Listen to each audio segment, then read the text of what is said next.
नमस्ते हमारे प्यारे प्यारे भाइयों, कैसे हो। साल 2025 लगभग समाप्ति की ओर है और इस साल एसएससी को जितने पेपर करवाने थे एसएससी ने करवा लिए।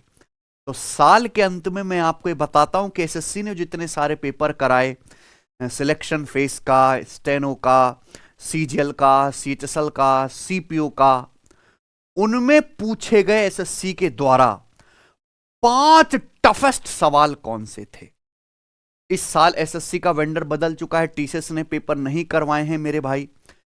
तो जो 5 सबसे मुश्किल सवाल एसएससी ने पूछे, जिनके शॉर्ट सॉल्यूशन आपको जानना बहुत जरूरी है, स्मार्ट सॉल्यूशन, उनकी खतरनाक अप्रोच, वो मैं आपको इस वीडियो में बताने वाला हूं मेरे भाई। हालांकि एसएससी ने अपने एग्जाम लेवल के हिसाब से, जिस हिसाब के एसएससी जॉब देता है, जिस हिसाब से यहाँ पे एसएससी का पेपर क्लियर करके लोगों को सैलरी मिलने वाली है, उस हिसाब से एसएससी ने बहुत ही हल्के और आसान पेपर बनाए, बहुत ही इजी।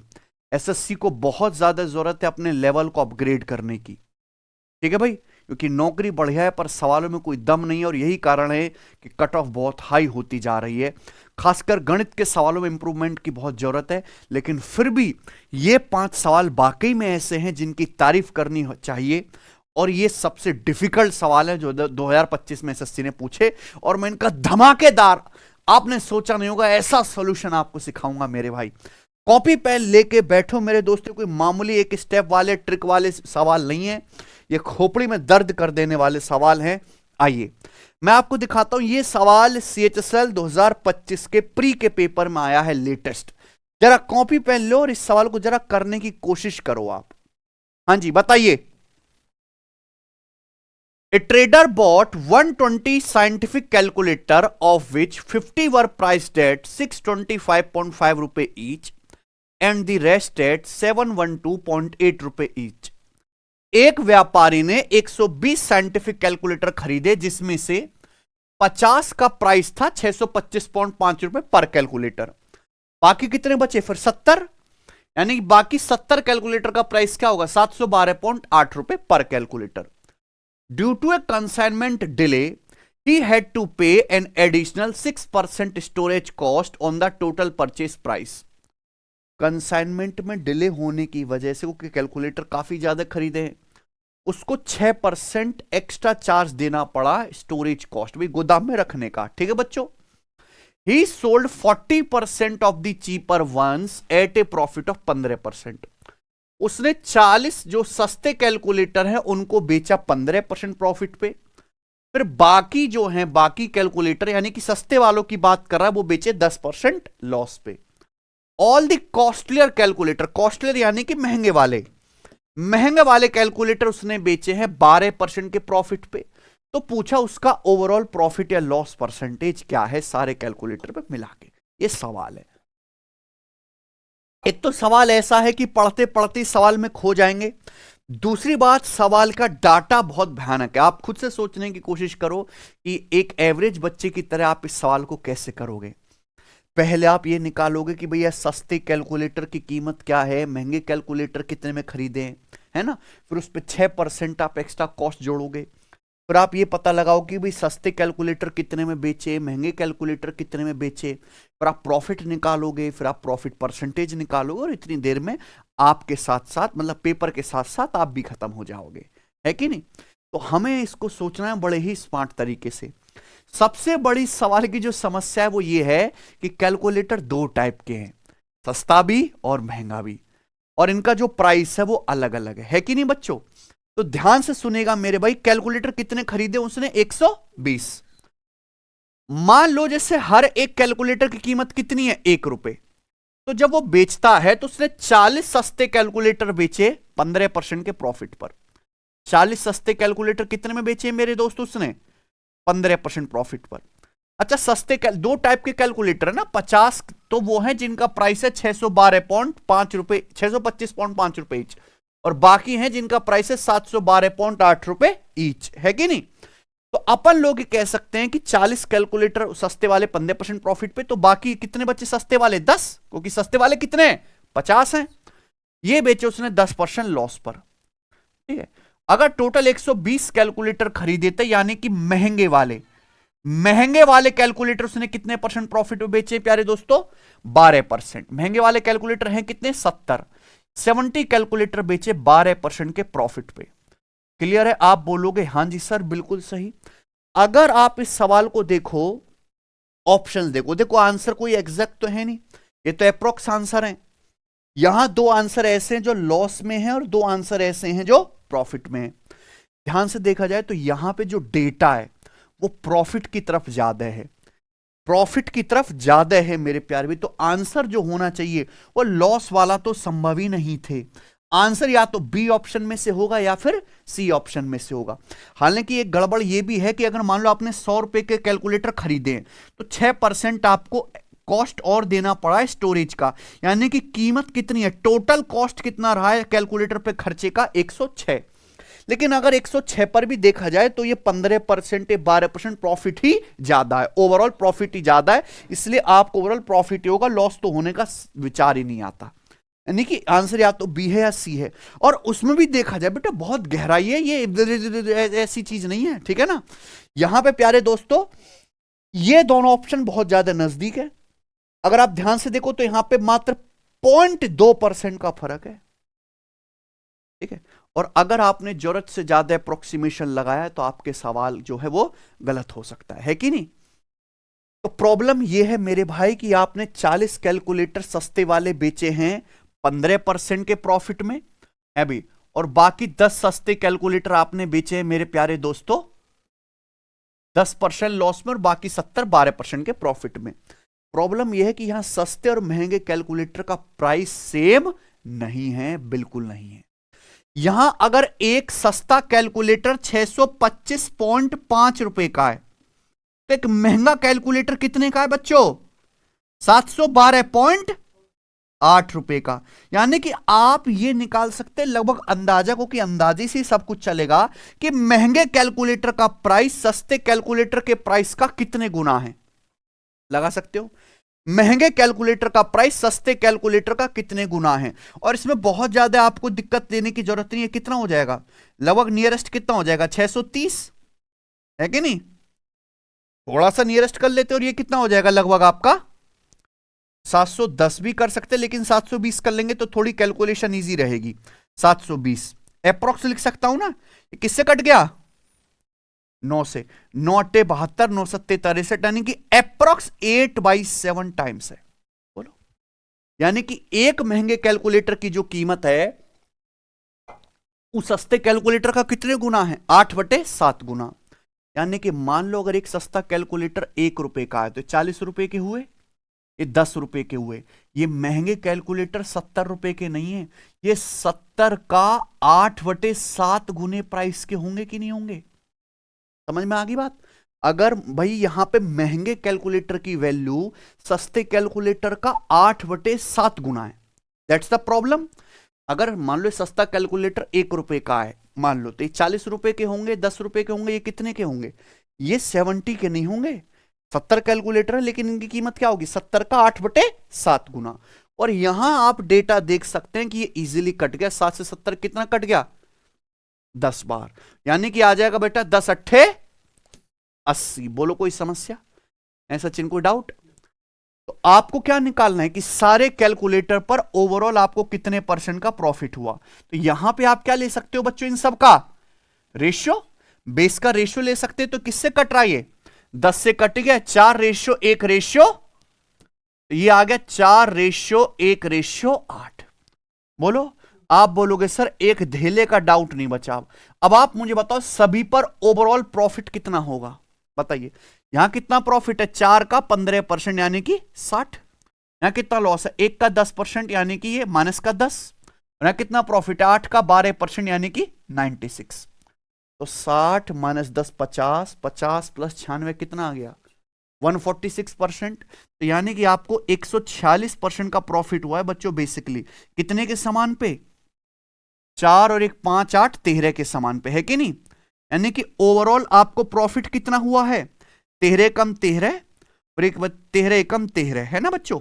2 बच जाएगा ना, 3 बच जाएगा, 10.13 दूनी 26। तो अप्रोक्स 11.2% का आपको प्रॉफिट हुआ। क्लियर है? आप कहोगे सर ई तो ससुरा ऑप्शन में दिख ही नहीं रहा है और ई भी बहुत टफ है अब तक है। बेटा मैंने क्या बोला, एसएससी 2025 के टफेस्ट 5 सवाल है ये। ओवरऑल आपको 11.2% प्रॉफिट हुआ है, लेकिन एक कैलकुलेटर की मूल लागत पर है। आपने शायद ध्यान नहीं दिया होगा, मान लीजिए कि आपने 100 रुपए के कैलकुलेटर खरीदे सारे, 100 रुपए के, तो आपको जो आपने फिर उन कैलकुलेटर को बेचा भी है, तो आपको बेचने से प्रॉफिट कितना हुआ, 11.2%। तो आपने बेचा कितने में होगा, 100 से 11.2% ज्यादा, यानी कि आपसे 100, आपने 111.2 में बेचे होंगे, है कि नहीं बच्चों। अगर आपने 100 में खरीदे हैं सारे कैलकुलेटर, तो आपको उन पे बेचने से 11.2% का प्रॉफिट हो, आपने 111.2 में बेचे। लेकिन जब आपने कैलकुलेटर खरीदे थे, तो माल की जो डिलीवरी में जो देरी हुई है, उसकी वजह से आपको एक्स्ट्रा 6% क्या स्टोरेज कॉस्ट देना पड़ा। 100 में खरीदे थे, 6% आपको स्टोरेज कॉस्ट देना पड़ा, यानी कि आपको टोटल कॉस्ट कितना हो गया, आपका टोटल खर्चा कितना होगा, 106। तो आप प्रॉफिट किस पे निकालोगे, अपने टोटल खर्चे पर। यानी कि एक्चुअली 106 के जो कैलकुलेटर 111.2 में बिक पा रहे हैं, तो आपको प्रॉफिट कितने का हुआ, कुल 5 पॉइंट कितने पर, 106 पर। और परसेंटेज में कितना गुणा, 100% ये आएगा मेरे भाई। तो कितना आएगा, 520/106, 520/106। तो 106, एक 5% से ज्यादा, 5% से कम है, 106 पंजे क्या होता है, 530। ये कितना है ऊपर, तो 520 को अगर आप 106 से भाग करेंगे तो 5% से क्या आएगा मेरे दोस्तों, कम आएगा। यानी कि आंसर ये वाला ऑप्शन बिल्कुल नहीं है। आंसर कौन सा ऑप्शन होगा, बी ऑप्शन होगा मेरे भाई। और ये बहुत स्मार्ट अप्रोच है, यानी कि ये वो तरीका है जिससे आपने बिल्कुल एग्जैक्ट के करीब आंसर निकाल दिया, ठीक है ना, बिल्कुल एग्जैक्ट के करीब। तरीके देखो और भी बहुत सारे होते हैं, पर इससे बेहतरीन कोई मेथड विश्व में है नहीं जिससे आप बिल्कुल एग्जैक्ट के करीब आंसर निकाल पाए, ठीक है ना। तो इस तरह के सवाल और अप्रोच आपको जरूर सीखने और करने चाहिए। मजा आया है। ऐसे ही मैं आपको और खतरनाक सवाल करवाता हूं जो इस साल पूछे गए हैं। एक सवाल है, सवाल नंबर 2, जो आपके सामने आया है सीजीएल 2025 प्री के पेपर में। ये सवाल बच्चों तक नहीं पहुंच पाए, ये गूगल पे नहीं है मेरे भाई, ठीक है। इनको एआई नहीं कर पाएगा, इन सवालों को रोन लगेगा, वो ऐसे सॉल्यूशन देगा कि आपको दत्तेरी की एआई। चलिए, 3 पार्टनर पीक्यूआर के इन्वेस्टमेंट का रेशियो कितना है, 6-7-9। एक साल बाद पी 30,000 रुपए जोड़ता है, क्यू 25,000 रुपए जोड़ता है, आर अपने अपने इन्वेस्टमेंट में भी कुछ राशि जोड़ता है। उनके इन्वेस्टमेंट का नया रेशियो क्या हो जाता है बच्चों, 8-9-11। तो आपसे पूछा है fund amount added by partner R, partner R द्वारा जोड़ा गया अमाउंट ज्ञात कीजिए। हालांकि ये सवाल उतना मुश्किल नहीं है और बहुत से बच्चे जो पढ़ रखे हैं उसको कर लेंगे, ठीक है ना। लेकिन मैं आपको जो दिखाना चाहता हूं वो है क्या है, इस सवाल की सबसे शानदार अप्रोच, सोचने का तरीका, विजन मेरे भाई।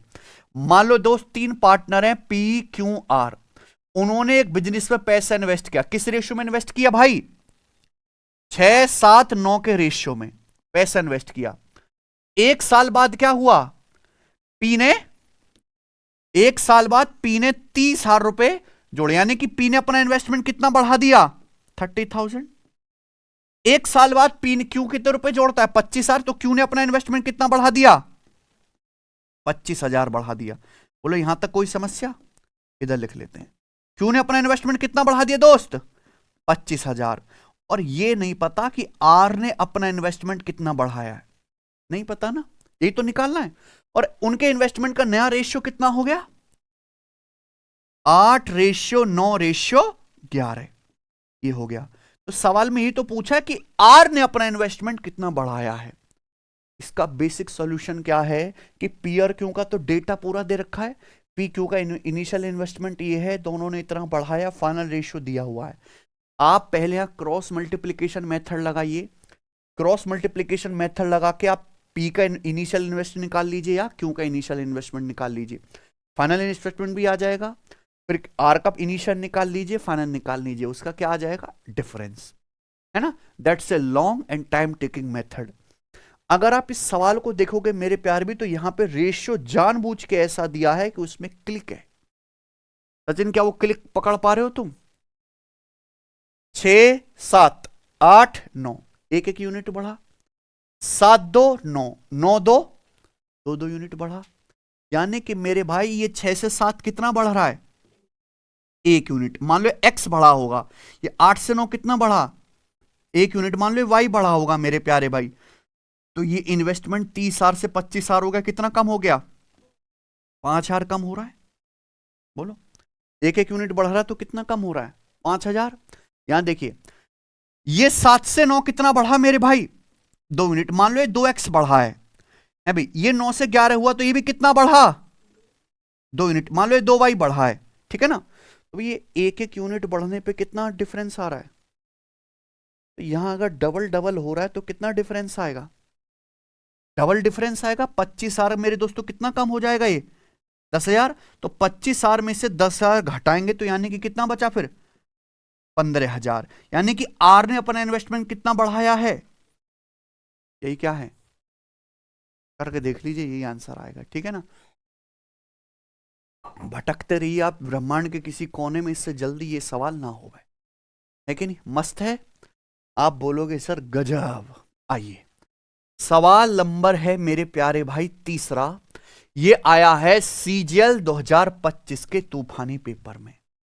पूरे पेपर में मात्र यही एक आध सवाल ढंग का था, ठीक है ना? और ऐसा नहीं कि कुछ नया सवाल है, हम तो बहुत पहले से करा रहे हैं, बस पूछा इस बार है, ठीक है जी।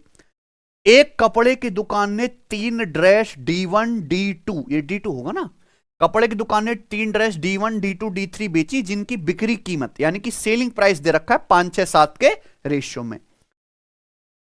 उन्हें D1 पर 20% प्रॉफिट, D2 पर 10% लॉस और 30% प्रॉफिट हुआ on D3। What was there approximate total profit और loss percentage for the entire sale? यानी कि पूरी बिक्री में उनका प्रॉफिट या लॉस परसेंटेज क्या है? यही सवाल है।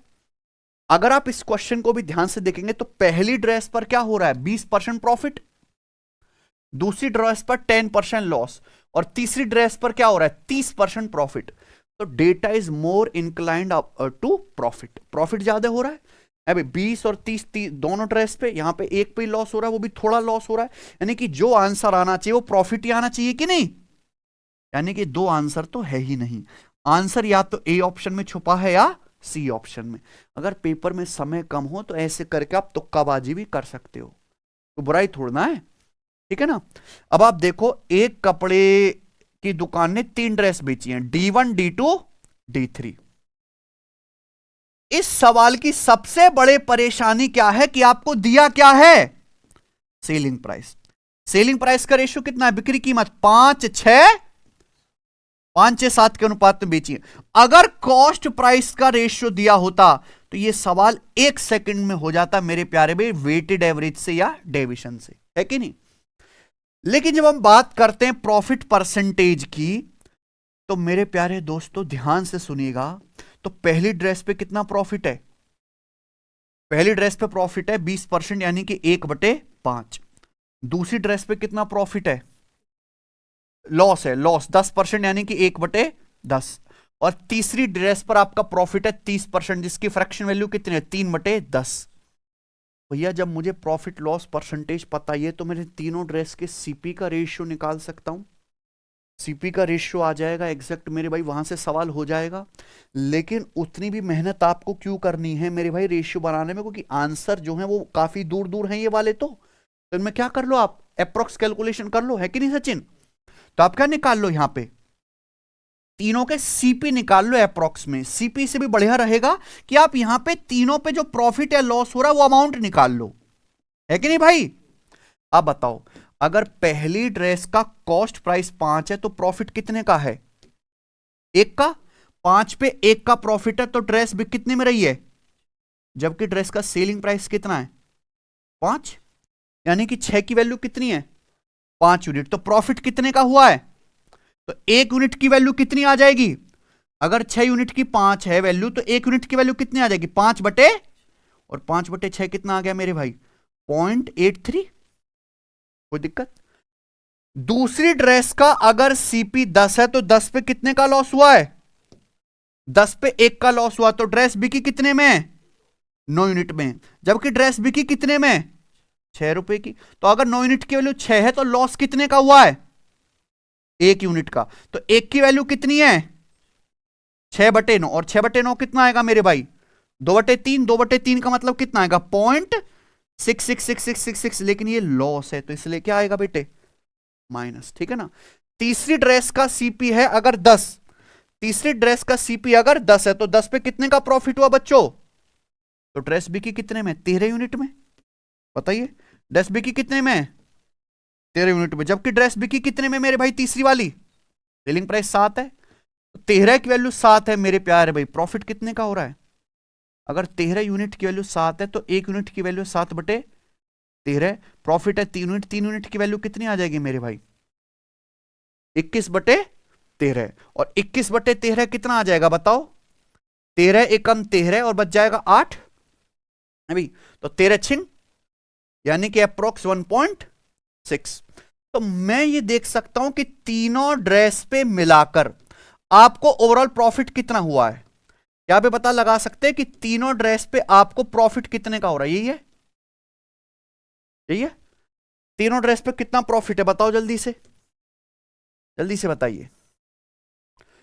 0.83 माइनस 0.66 कितना आ जाएगा भैया आपका, 0.17, ठीक है जी, 0.17, 1.6 में 0.17 जोड़ देंगे तो कितना आ जाएगा भाई, 1.6 में 0.17 जोड़ेंगे तो 1.77 आ जाएगा, ठीक है ना। 1.77 मान लो, या अप्रोक्स कितना मान लेते हैं हम यहाँ पे, अप्रोक्स ले लेते हैं ना 1.8, ये नजदीक रहेगा नियरेस्ट में, ठीक है ना। यानी कि तीनों पे मिलाकर क्या आ गया, अप्रोक्स प्रॉफिट, तो तीनों पे अप्रोक्स प्रॉफिट कितना हुआ, 1.8 यूनिट का। अच्छा तीनों ड्रेस बेची कितने में, ये 5 6 11 7 18, आपने तीनों ड्रेस को 18 यूनिट में बेचा और आपको क्या हुआ, 1.8 यूनिट का प्रॉफिट हुआ, यानी कि उनका सीपी क्या होगा, 18 से 1.8 कम कर देंगे 16.2 यूनिट। बोलो कोई समस्या है क्या, आपने 18 यूनिट में 3 ड्रेस बेची, 1.8 का प्रॉफिट हुआ, तो खरीदी कितनी, 18 माइनस 1.8 16.2 में, यानी कि कितना, 1/9, सिंपल लगभग आ गया, 1/9 क्या होता है, अप्रोक्स 11.11%, यानी कि आंसर 11% के ज्यादा करीब होगा, ये वाला आंसर नहीं, आंसर क्या है, समझ में आई बात, ठीक है। तो बेटा ये सवाल है जो आपको ऐसे सोचना है। आ जाइए, एक और क्वेश्चन है, सवाल नंबर 4, जो इस बार आया है CHSL 2025 के प्री में। ये सवाल मैंने केवल आपको ये बताने के लिए लिया है, और मैंने देखा भी मेंसुरेशन में सबसे कम बच्चों ने ठीक किया है। प्रिज्म पिरामिड के सवाल जो कई सालों से SSC के सिलेबस से गायब थे, वो दोबारा आने लगे, ठीक है ना। तो उनको प्रिज्म पिरामिड बहुत अच्छे से पढ़ लीजिए, मैंने यूट्यूब पर पढ़ाया हुआ है डिटेल में, दोनों ही, प्रिज्म भी और पिरामिड भी। A regular right square pyramid has a base side of 14 centimetre, एक पिरामिड का बेस है स्क्वायर, इसकी भुजाएं 14 centimetre. An ant walks from one corner of the base to the midpoint of slant edge, ठीक है जी। एक aunt जो है, जो एक कॉर्नर से मेरे प्यारे भाई walks from one corner of the base to the midpoint of slant edge position, that corner by the shortest surface path. If the pyramid's perpendicular height is 9 centimeter, find the lateral surface area. देखो ये चींटी चल रही है इस पे हमको क्या लेना देना, ये आपको क्या दिया बेटे, पूरा कंफ्यूज करने के लिए दिया है। सवाल में यह है कि पिरामिड का बेस एक स्क्वायर है, स्क्वायर की साइड कितने, 14 सेंटीमीटर, पिरामिड की हाइट कितने, 9 सेंटीमीटर, क्या बताना है, पिरामिड का लिटरल सरफेस एरिया, है ना। और आप बताओ पिरामिड का लिटरल सरफेस एरिया क्या होता है किसी भी पिरामिड का, बताओ बच्चों। पिरामिड का लिटरल सरफेस एरिया होता है 1/2 पेरीमीटर ऑफ बेस, है कि नहीं Sachin, 1/2 perimeter of base into slant height, clear है ना। सबसे बड़ी समस्या यही है कि इस सवाल में आपको स्लांट हाइट दी ही नहीं है, आपको स्लांट हाइट क्या करनी पड़ेगी, निकालनी पड़ेगी। तो जैसे ये पिरामिड है मेरे भाई, हम गए थे 2020 में पेरिस आईफिल टावर देखने, वहां से लाए थे ये, ठीक है, बाहर एक अफ्रीकन ठेला पे बेच रहा था, ठीक है, बड़ा लंबा चौड़ा था यार ठीक है, तो ये पिरामिड है इसका बेस क्या है, स्क्वायर बेस है। तो ये जो इसके चारों ओर दिखाई दे रहे हैं ग्लास के, ये क्या हैं, लेटरल सरफेस। और ये कैसे दिख रहे हैं आपको, ट्रायंगुलर दिख रहे हैं ना। और इस ट्रायंगुलर, इस ट्रायंगल की जो हाइट है वही क्या होती है, पिरामिड की स्लांट हाइट। पिरामिड के जो लिटरल ट्रायंगुलर सरफेसेस हैं इनकी हाइट ही क्या होती है, इन ट्रायंगुलर की जो हाइट है वही स्लांट हाइट होती है। तो बेसिकली आपको यहां पे स्लांट हाइट निकालना पड़ेगा मेरे दोस्तों, ठीक है जी। तो ये मान लो जैसे पिरामिड है, स्क्वायर बेस पिरामिड है, ये स्क्वायर मान लीजिए, ये क्या हो गया इसका, जहां पे दोनों डायगोनल मिलते हैं, है ना, और ये इसकी हाइट दी है, यानी कि इससे एपेक्स तक की दूरी कितनी है, 9। इसकी साइड कितनी है बच्चों, 14 है। अगर साइड 14 है तो मुझे बताओ ये कितना आएगा, 7। अब ये एपेक्स से मेरे प्यारे भाई, ये जो बेस की साइड है यहां तक की जो दूरी, यही क्या है, स्लांट हाइट। ये कैसा बनेगा, राइट एंगल ट्रायंगल बनेगा। आगे ना बात समझ में। अगर आप यहां पे इमेजिन करो जैसे पिरामिड है, इसका स्क्वायर बेस है, तो यहां बीच में से हाइट उठाएंगे, ये आपकी 9 है, ठीक है ना, और ये मेरे दोस्तों भुजा का आधा 7 है। तो यहां से एपेक्स से ट्रायंगल के मिड पॉइंट तक की दूरी यही क्या हो जाएगी, स्लांट हाइट। तो स्लांट हाइट हम निकाल लेंगे यहां से पाइथागोरस थ्योरम से, कोई ट्रिपलेट तो बन नहीं रहा, तो आएगा पाइथागोरस सन रूट 9 स्क्वायर प्लस 7 स्क्वायर, यानी कि 81 प्लस 49 कितना आ जाएगा, ये 130 ना, रूट 130 सेंटीमीटर आ जाएगा। आप बोलोगे जी बिल्कुल सही। तो यहां पे लिटल सरफेस एरिया आपसे पूछा पिरामिड का 1/2 पेरीमीटर ऑफ बेस क्या आएगा। अगर आधार की भुजा 14 है तो पेरीमीटर कितना आ जाएगा, 14 चौका 56 इंटू स्लांट हाइट आ जाएगा रूट 130। 4 ऑप्शन है, ये मत देखने का यहाँ का मल्टीपल चेक करो, वहां का मल्टीपल। मेंसुरेशन के 90% सवाल ऐसे सेट होते हैं कि जो डिजिटल सम, यूनिट डिजिट और ये मल्टीपल चेक करने वाले तरीके इस तरह से घुस जाते हैं, क्योंकि सवाल के सबके आंसर काय में हूं मैं, अप्रोक्स में, ठीक है जी। तो 2 से 56 मेरे दोस्तों कितनी बार कट गया, ये 28 बार। तो 28 इंटू ये रूट 130 की आपको क्या निकालनी पड़ेगी, अप्रोक्स वैल्यू। वो शुक्र है कि यहां पे ऑप्शंस काफी दूर दूर हैं। तो देखो 130 के करीब आएगा, 121 कन रूट 11 है भाई, और 144 कन रूट होता है 12, यानी कि इसके बीच में रहेगा। तो ये लगभग 11.5 से भी कम ही रहेगा। मान लीजिए कि आएगा आपका 11.3 के आसपास, है कि नहीं। तो 28 गुणा 11 कितना आ जाएगा मेरे भाई, 28 गुणा 11 आ जाएगा आपका 308, और प्लस 28 गुणा 0.3 कितना आ जाएगा 8.4, यानी कि आ जाएगा भैया 316.4। 316 के करीब कौन सा ऑप्शन है, ठीक है, तो ये आ जाएगा, ठीक है ना। चलिए आखिरी सवाल करते हैं मेरे प्यारे भाई, जो इस बार आपका पूछा गया है, और ये सवाल आया है, देखो आप में से कितने बच्चों ने किया होगा। मेंस वाले बच्चे भी ऐसे होंगे जो सीजल का मेंस देंगे और उन्होंने ये सवाल लगाए नहीं है, हैं भाई, और ये बेस्ट क्वेश्चंस हैं। आओ, a circular decorative wall clock with the radius of 20 centimetre has a design where a cord connects 2 points on the circumference. This cord along with 2 radii forms an equilateral triangle at the center of clock face. समझ रहे भैया, सवाल तो बहुत सरल ही लग रहा है कि ऐसे मान लीजिए कि आपकी एक ये गोलाकार घड़ी है, ठीक है ना, और ये क्या हो गया बच्चों, इसका सेंटर, इसका सेंटर हो गया। अब इसमें एक जीवा है, ये कॉर्ड हो गई, ये कॉर्ड होगी मेरे प्यारे भाई जो परिधि पर 2 बिंदुओं को जोड़ती है, ठीक है जी। अब ये 2 रेडियस के साथ जो है this cord along with 2 radius forms an equilateral triangle at the centre of clock face. ये जो कॉर्ड है मेरे भाई, ये 2 रेडियस के साथ मिलके सेंटर पे क्या बना रही है, इक्विलेटरल ट्रायंगल। यानी कि मेरे दोस्तों ये जो OAB बना है ये समबाहु त्रिभुज है, यानी कि जो रेडियस की लंबाई है वही क्या है, इस कॉर्ड की भी लंबाई है, ठीक है बच्चों। सवाल यह है, the smaller segment created by this chord is painted in a contrasting colour, what % of clock's total area does the smaller painted segment represent. यानी कि क्लॉक के टोटल एरिया का कितना % जो है ये छोटा पेंटेड सेगमेंट है। जब भी हम सर्कल के अंदर एक कॉर्ड खींचते हैं तो दो वृत्त के दो टुकड़े हो जाते हैं, ये होगा मेजर सेगमेंट, ये होता है माइनर सेगमेंट, है कि नहीं। तो हमने जब कॉर्ड ए बी खींची है तो यहां पे ये वाला जो सेगमेंट है मेरे प्यारे भाई, ये वाला, ये क्या है, स्मॉलर सेगमेंट, इसको एक अलग कलर से हमने पोत दिया, कॉन्ट्रास्टिक कलर कर दिया इसमें।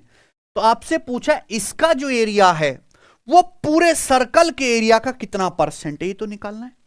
दैट्स इट, यही सवाल है। तो हमें इस बात की कोई जरूरत नहीं है कि यहां पे रेडियस क्या दी हुई है, हमें क्योंकि यहां परसेंटेज निकालना है। और ऑप्शंस देखिए, ऑप्शंस काफी करीब हैं, ऐसा नहीं कि ऑप्शंस बहुत दूर दूर हों, ठीक है ना। तो बड़ी संभल के आपको कैलकुलेशन करनी है, ठीक है जी। अगर ये इक्विलेटरल ट्राइंगल बन रहा है तो इसका हर एक एंगल कितने डिग्री का होगा, 60-60 डिग्री का। तो अपनी मर्जी से कोई भी रेडियस मान लो, 1 मान लेते हैं, लेकिन 1 मानेंगे तो एरिया निकालने में मुश्किल होगी इक्विलेटरल ट्राइंगल का ना। तो हम मान लेते हैं कि यहां पे ये जो सर्कल की रेडियस है वो 2 है, यानी कि इक्विलेटरल ट्राइंगल की साइड कितनी है, 2।